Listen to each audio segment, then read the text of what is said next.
So Mexico just refused Washington's easiest move, separate Canada from the trade fight. That leaves the White House facing two negotiating partners who can still say no. And for Canada, this is a real diplomatic win. Mexico is still talking directly with the United States about its own disputes, but it's made one point very clear. CUSMA remains a three-country agreement. You know that this has really ticked off Trump and his sycophants. He wanted the neighbors dealing with pressure one at a time. Well, Mexico has now made that much harder. The old divide and pressure routine just hit a very inconvenient wall, and that wall is called Canada and Mexico refusing to walk away from each other. Yeah. Now, most Canadians are probably thinking, fine, Mexico made a diplomatic statement. Whoop-de-doo. What does that actually change? Well, quite a bit, truthfully. Trade agreements, they sound dry until they hit you personally, right? Rules covering autos, agriculture, energy, manufacturing, and cross-border investment affect real decisions that are made by companies every single day, which in turn affect the price of almost every product that you buy. A company deciding where to build a plant wants predictable rules. A farmer wants to know whether the market will still be open next year.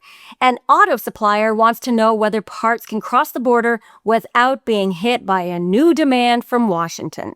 Uncertainty makes all of those decisions harder, and it hits you harder in the wallet. Now listen, Mexico's position here doesn't solve the negotiations, but what it does is it reduces one major risk for Canada. The possibility that Mexico would quietly accept a separate deal and leave Ottawa negotiating on our own. That possibility was exactly what Washington could have used as pressure on Canada.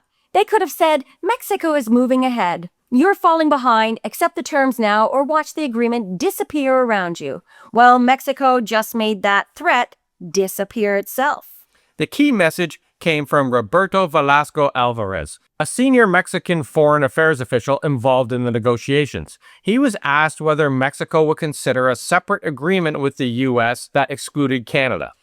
The answer was very clear, Dave. Mexico continues to view CUSMA, or the USMCA, what the Americans call it, as a trilateral agreement.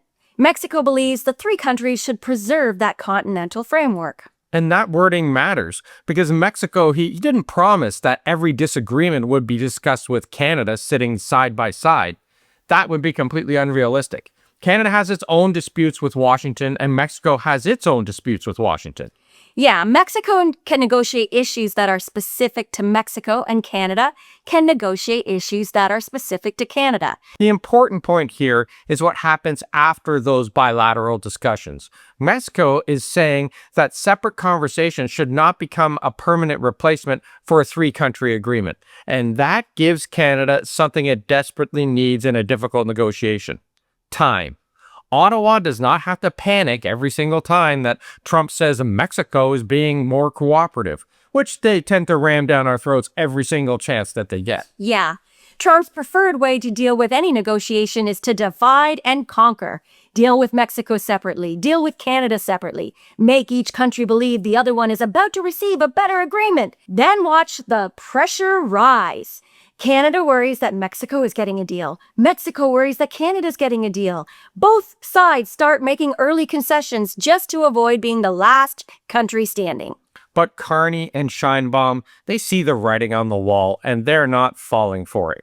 They know that this is exactly how your negotiating leverage disappears. You surrender something before you know what it's worth, and the other side says it was never a concession in the first place. Mexico's statement puts a stop to that pressure campaign that Trump always loves to put on. Canada can now say, we will deal with our own negotiating issues, but we are not negotiating as though a continental agreement has already been replaced. Mexico, they can say the same thing. The two countries will stand together. For Trump and Jamieson Greer, that is an irritating development, and I like that. The pressure works best when the neighbors, they feel isolated. Mexico not only just made Canada feel less isolated, but is showing now that we are united. And here's the part that Trump and his cronies would prefer to ignore. The United States is the largest economy in the partnership, but it does not produce everything it needs by itself. Trump keeps saying he needs nothing from Canada or Mexico, but that's just political rhetoric. There is not a shred of truth in anything that guy says. Yeah, American factories depend on parts from Canada and Mexico. American farmers depend on access to workers, equipment, and export markets. American consumers depend on products that cross the border several times before they reach a store. To say that the U.S. needs nothing from Canada or Mexico is like saying the guy holding the steering wheel built the entire car. It's just absurd. What Trump fails to tell the American people is that if he turns that supply network into a permanent political obstacle course, the cost does not land only in Ottawa or Mexico City. It lands on American manufacturers, dealerships, farmers, and households. Yeah, Federal Reserve researchers have found that his 2025 tariffs have already pushed core goods prices up by 3.1%, with those costs being passed through almost dollar for dollar to consumers. Americans are already paying the price for his tariffs. And that is the uncomfortable math here, people. A country can use its market as leverage, but it also has to live with the price of disrupting the supply chain connected to that market. Mexico understands this. Canada understands this. Now, the United States, it understands it as well. It just refuses to acknowledge it publicly because it might make them look a little weaker. Yeah, and that is why a trilateral system remains useful. It gives companies one broad set of expectations instead of forcing every industry to build 3 separate contingency plans. And it gives all 3 governments a reason to resolve disputes without tearing apart the network that supports millions of jobs. Now, we know we're dealing with a buffoon south of the border. So just because it would be good for all parties does not guarantee that it's the way he will go. Trump's change with the wind diplomacy makes the united front with Mexico even more important. Yeah, and for Canada, Mexico's position creates 3 immediate advantages. First, Ottawa has more room to negotiate. Canada doesn't have to accept every U.S. demand simply to avoid being abandoned. Second, Canada can push back against the idea that it's the only difficult partner. Mexico's message makes it clear that the 3-country agreement is bigger than one bilateral dispute. Third, Canada can keep building alternatives. Europe, Japan, Southeast Asia, and other middle powers are becoming more important to Ottawa's trade strategy. Now listen, Canada's position is stronger when it has options, not fantasies. The goal here is to remain engaged with the United States while making sure that Trump is not the only door Canada can use. Mexico is doing something similar. It wants access to the American market, but it doesn't want that access to require surrendering the 3-country arrangement that protects its border and economic interests. Canada and Mexico may disagree on plenty of details, but they both benefit when neither country is forced to negotiate from a position of panic. And let's be perfectly clear here. Canadians, we're fed up with this U.S. administration. From Trump threatening more tariffs because of wildfire smoke this week, to the U.S. ambassador to Canada, Pete Hoekstra's insulting us at every turn, and then there's even Jameson Greer saying that we have to bend to everything. What Canadians can be proud of is the fact that the one thing that has become perfectly clear over the last 20 months is that Canada is not waiting helplessly for Washington to decide what happens next when it comes to our future. And luckily, Canada has a partner that also understands that pressure and feels the same way. Mexico has chosen to defend the 3-country framework because it sees the danger in allowing North America to be broken into isolated bilateral deals. Ottawa now has a stronger reason to slow down, examine every demand, and ask what the United States is offering in return. The era of giving away concessions first and hoping for goodwill later, that's over. If Trump wants changes to auto rules, agriculture, energy, or digital trade, it needs to explain what Canada receives in exchange. And Mexico's position makes it harder to use fear as the answer.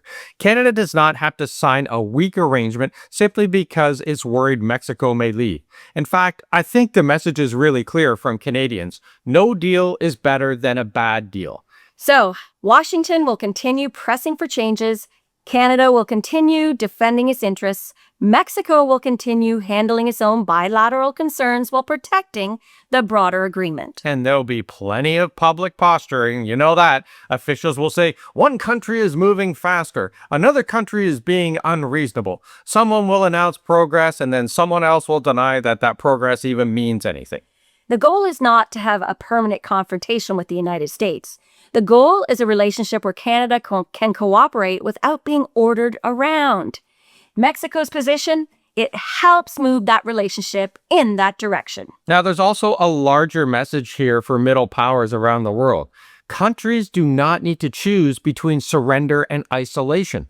They can cooperate with a powerful neighbor while building relationships elsewhere. Canada and Mexico are showing that economic dependence doesn't require political silence. Both countries need access to the United States, of course, but both countries also have reasons to protect their own interests. That is why this move has attracted attention beyond the CUSMA negotiations. It shows that Washington cannot assume that every partner will accept a separate deal just because the American market is larger. Yeah, size gives a country power. It does not give that country unlimited power. And when two neighbors understand that their combined position is stronger than the isolated position, the negotiating room changes very quickly. And Mexico has just reminded Trump of that basic fact. Yes, indeed. Now, we want to hear from you. Do you think Mexico's position will force Washington to take Canada more seriously during the CUSMA negotiations? Or will the White House continue trying to split the two countries apart? Put your thoughts in the comments below. And while you're down there, check out the pinned comment where you can sign up for our Substack, check out our Facebook page, and buy some merch. Yeah, and don't forget to like, share, and hype this so that other people can weigh in on this as well. Thanks for watching, everyone, and we'll see you tomorrow. Ciao for now.